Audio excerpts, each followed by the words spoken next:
Chapter 2, Arc. Muskrat looked thoughtfully at Doogan. Your father used to sing, didn't he? Muskrat waited for Doogan to go first down the stairs. Doogan said nothing. I remember you telling me he used to sing to you before Alisonia was born. You said he had a rich baritone.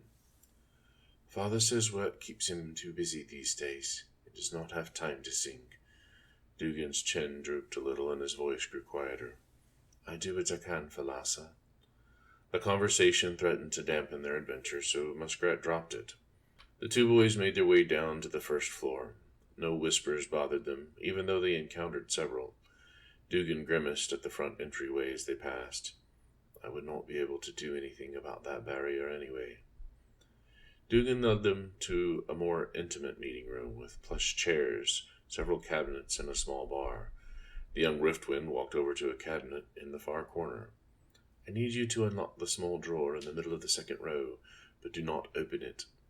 The complicated lock took several minutes to solve. A faint click came from inside the drawer before Muskrat withdrew his tools and stepped back. All done. Stand back. This may take several attempts. Father's ward is exceptionally strong. Muskrat moved across the room.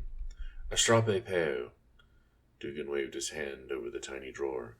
A brief yellow glow emanated from inside, then faded. The deep color of the light reminded Muskrat of dusk, just moments before Beltair rotated away from Loar's star for the night. Doogan's eyes grew wide. He took a deep breath and held it, then opened the cabinet. Nothing happened. Good, Doogan exhaled in relief. That spell would have done some serious damage. The odd thing is, it only took one attempt to dispel. I suppose it was not as powerful as I first thought. His brows furrowed and his face lit up. Alassa's ring. I cannot tell you how valuable a gift this is. I need to research her abilities more when we get to Poulon. Muskrat walked back to Doogan and looked at the ring. Valuable gift. The libraries in the Wayron district should have something about it. From the drawer, Doogan pulled an intricate key shaped to look like a beautiful woman. Her arms spread down slightly away from her sides, and her face pointed up. She looked like she was flying. Muskrat's eyes grew wide. That's a key to the Arc Chamber. Yes, Father hides a number of powerful magical tools in that room. I want to take a couple of them with us. He tucked the key away in his tunic next to the whisper rod. They left the room and headed deeper into the mansion. At a heavy crystalline door, Doogan retrieved the key. When he unlocked the door, it swung inward on its own. A slight chilly wind blew against them from the next room. Doogan barred his way with an arm when Muskrat started through. Hold. As they waited, a wind swirled in the room beyond, coalesced into a translucent woman made of air. Then the elemental spoke, her voice breathy and hollow. You are up late, Doogan Riftwind. Her ghostly eyes turned to Muskrat. Do you have an overnight guest? Asilia Oral. I would like to show my friend the Arc Chamber. Doogan nodded toward Muskrat. Muskrat waved at her. Why are you dressed for travel, Doogan Riftwind? I'm going on a camping vacation for a few days with my friend here. I wanted to show him the chamber before we left. The elemental folded her arms.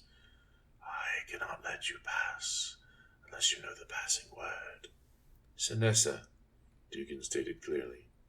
Asilia Oral paused, and Doogan worried that she would not let them pass, despite his knowledge of the correct word. Finally, she floated aside out of their way. Very well, but do not stay long. An energy barrier over the doorway, invisible a moment before, grew bright, then vanished. Doogan led Muskrat around the room, avoiding the straight path to the door on the far side. Muskrat took note of the parts of the floor they avoided. Traps, he mused. Another crystalline door barred their way, but the key worked here as well. Down a short, narrow hallway, a circle encompassed with complex runes was inscribed on top of a slightly raised dais. Doogan walked onto the dais and waited for Muskrat to join him. It is a wizard's circle. After they were both fully inside the circle, Doogan held up the key, grabbed Muskrat's hand, and said, Arak. The lines of the arcane circle lit up, and every nerve ending in Muskrat's body tingled. He experienced a kind of shift, then staggered, disoriented. Doogan held him up by the arm. "Careful, I should have warned you. Teleportation is not like walking through the Poulons to one of the other islands." He waited until Muskrat could stand on his own. "I promise you become used to it." Muskrat smiled wanly and leaned up against a wall while Doogan retrieved his father's stash. While he waited, he examined the room. The chamber featured a single prominent object, the atmosphere resonance crystal, the Ark. It stood 5 times the size of an average humanoid, the same deep yellow as Corabald's cloak. It pulsated with a slow, steady thrumming, more felt than heard. Muskrat yawned as the peaceful thrumming lulled him. Only the odd events of the night kept him awake. "I've seen death before. Grisly, messy death. Why is that stupid bird affecting me like this?" He shook himself mentally and turned his attention back to his friend. Doogan stared at the crystal for a moment. "When I began using aeromancy, my father taught me quite a bit about the resonance crystals. On occasion he allowed me to perform the ritual of breath. If an emergency arises, I know how to keep the island breathing." Muskrat stifled another yawn and opened his eyes extra wide as he focused on Doogan's words. "The Arks are fascinating. They are one of the few examples we have of earth and air magic working together. The crystals keep thousands of people alive every day. I snuck in here a lot after Father showed me how to use it. The intricacies of the patterns deep within—" Doogan visibly shook himself. "I do not have time for my obsession tonight." 4 cream-colored marble pillars surrounded the great crystal. Doogan went to one and began fiddling with the smooth surface at about waist level. While he struggled, Muskrat blinked away the exhaustion and disorientation from the teleportation and studied the rest of the room. "What are these paintings about?" Doogan answered absently, still fiddling with the pillar. "That one on the north wall in reds and whites is supposed to be a representation of the Sundering. Over there on the east wall, those really bloody images, those represent the darker ages just after." Muskrat turned to the wall-sized tapestry behind him. "This has to be the War of Wind and Fire." The scenes of the war, more stylized and less harsh than the previous paintings, portrayed the Aeromancers in glorious victory after victory over the rebellious Pyromancers.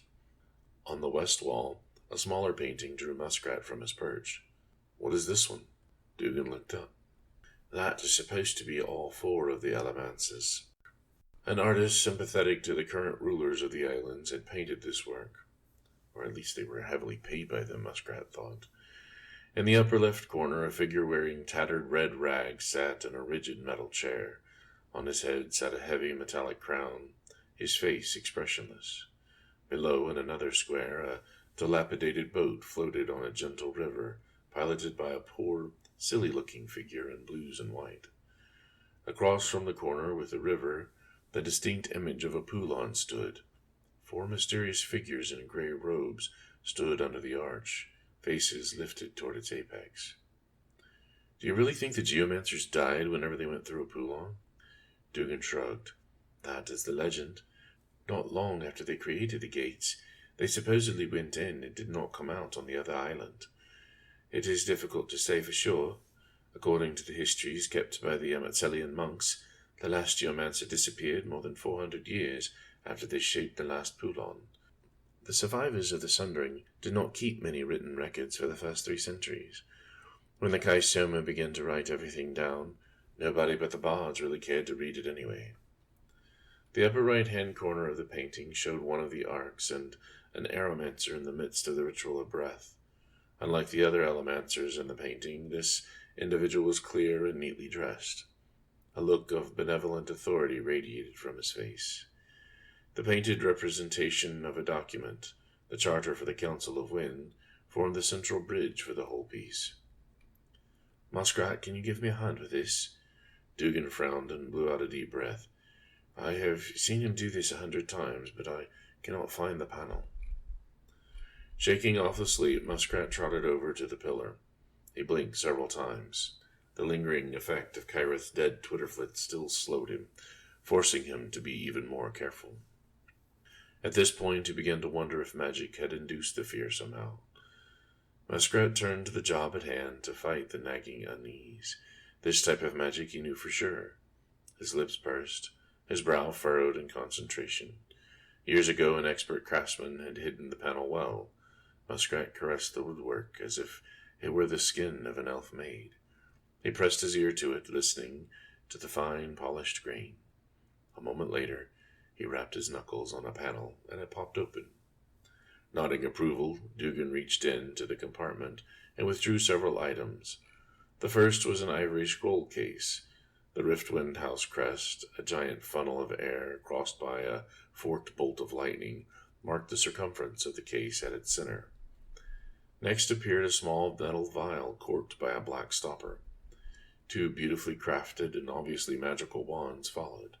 Last, Doogan pulled out a furry medallion that he immediately hung around his neck. A shaman talisman for protection. Muskrat marveled at the treasure. Doogan must walk in wide circles indeed to have a shaman's charm. The barbarian monster-hunting clans kept to themselves. Doogan took one last look at the ark. That is all. Let us quit this place. The trip back through the teleportation circle did not disorient Muskrat as much as the previous one. So tell me, how come you can use wizard magic and it doesn't affect your aeromancy? I thought once you used anything other than air magic, you couldn't be an aeromancer anymore. Doogan shook his head. I did not cast a wizard spell and could not if I wanted to. I do not know any. I used an activation word to operate the teleportation circle. It is not the same thing. The wizard who formed the circle cast the actual spell back when the circle was first made. It is the same for wizards' globes and other such devices. Even you can use those, and you do not know how to use magic, although you have learned a bit about it since we met. Muskrat ignored the patronizing statements. Yeah, I've picked up a couple of useful tidbits. Soon the two bid goodbye to a silly oral and stood back in the main hallway of the mansion. Doogan led them away from the sparking entrance towards a storage area. Can you still open that old panel we found back here? They made their way through a maze of crates and shelves. Unlike the rest of the structure, the builders paneled this area with maple sawn wood and supported it by thick, deep oak posts. Something about maple sawn helped preserve foodstuffs better than marble. They took 2 sacks from the wall pegs and filled them with edibles as they passed through. Muskrat pursed his lips. Yeah, I think so. Will the vapors bother us? Doogan shook his head at the mention of the water elementals. We would just go around them. It is the spiders I'm worried about. Already shaken from seeing Thea's butchered form, Muskrat felt another involuntary shudder run through his body. All he needed was for a spider to get down into his leathers and crawl around. The complicated armor with all its buckles and ties took forever to remove. They finished gathering what food they needed and moved toward the back of the storage area, laughing and joking. Doogan could already feel the freedom of the open road. At the back wall of the food store, Muskrat checked the lock on the heavy wooden door. Whoa, he whistled low in appreciation. Doogan moved closer to find out what caused the exclamation and reached for the latch. Muskrat grabbed his hand. Easy. That door's got a complicated trap on it. I don't know what type, but it's definitely a gas. If I try to open this or even pick it before the trap is disabled, I'm betting we'll both get caught in the cloud. A gas? I can dissipate it. Wait, I want to see if I can recover it in case we need it later. If I get it out of there, you can tell me what kind of gas it is, right? Doogan scratched his head. Yes, I think. Muskrat rolled his eyes and pulled the necessary tools from a pouch on his chest. At first, Muskrat felt Doogan watching intently, probably attempting to learn some lock-picking skills. As the time wore on, the feeling went away. Muskrat stood to wipe sweat from his brow at one point. He saw Doogan use a spell to waft an empty crate over to sit on while he waited. Minutes ticked by. Doogan cleared his throat, clearly bored. I know I'm making the right decision, but I worry about my family. Gorabald takes after father in many ways, calculating, methodical, hard, but just. One difference I have noticed is that Gory has begun to spend more time with Lassa in recent months. I hope he will learn mercy and become a better leader than father. Muskrat grunted non-committally, focused on the trap. Lhasa, on the other hand, has Mother's free spirit. She spends days playing with the street urchins in the local town, only to return home to books borrowed from Mother's library. Her eccentric behavior and unorthodox use of aeromancy might preclude a position on the council for a while, but her future holds something extraordinary. I can feel it. Muskrat stood up and stretched before the conversation shifted to Kyrith. This guy was good. I was beginning to wonder if we were leaving tonight. Doogan raised a mocking eyebrow. Muskrat handed over the tiny parts of the trap. After a brief examination, Doogan determined only one piece held the gas and handed the rest back. Apocalypsis. He closed his eyes as the identifying spell worked. A minute passed, and then the sorcerer chuckled. Sleeping gas, and not very potent either. He handed over the small tubule. That will not affect more than 1 or 2 individuals at close range. Muskrat nodded. Might be useful in a pinch. He tucked the tube away in a pouch at his belt. One Doogan knew contained extra padding to protect more fragile objects. 5 seconds later, Muskrat unlocked the heavy door, and they were through. Beyond stretched a long marble hallway that went nowhere. A soft yellow wizard's globe hung from a sconce on the right-hand wall a little over half the distance from the entryway. The light glowed bright enough to cover the entire corridor. Polished marble flooring enhanced this effect by reflecting the light over and over again. I guess your hypothesis was correct, Doogan indicated the hall. No one ever comes in here anymore. Maybe. Or maybe anyone who saw the globe thought it a funny joke to light a useless hallway. Why would someone trap the door, though? We've been through here several times. Do you think your father figured out our back door? Paranoid, Muskrat looked around for more traps. Father would not use a device like your trap. Must have been put there by someone else. Muskrat thought of Kyrith, but did not say anything. Come on, I'm ready to get out of this place. We'll figure it out later. He pushed past before his friend voiced questions he did not want to answer. Trembling a bit, he placed his hands on the left wall, straight across from the globe. Then he walked them one over the other to his right 6 times and pushed it hard with his fingertips. A hidden panel flipped out of the marble and revealed a complex locking mechanism. It would take hours for even the most skilled thief to bypass the lock. Did you bring it with you? From his tunic, Doogan withdrew a rod. Small tines and barbs protruded at all angles along 3 inches of the end. Swiping the key in a hurry, Muskrat inserted it into one of the 3 holes and turned. A section of the marble wall swung outward, without a sound, into a hollow beyond. Natural rock surrounded the hollow on 4 sides. Doogan had explained once that many hundreds of years ago someone had carved the small tunnel by hand. Without waiting, Muskrat grabbed the wizard's globe and headed into the cavern beyond. Doogan grabbed the key, then scrambled past the closing door.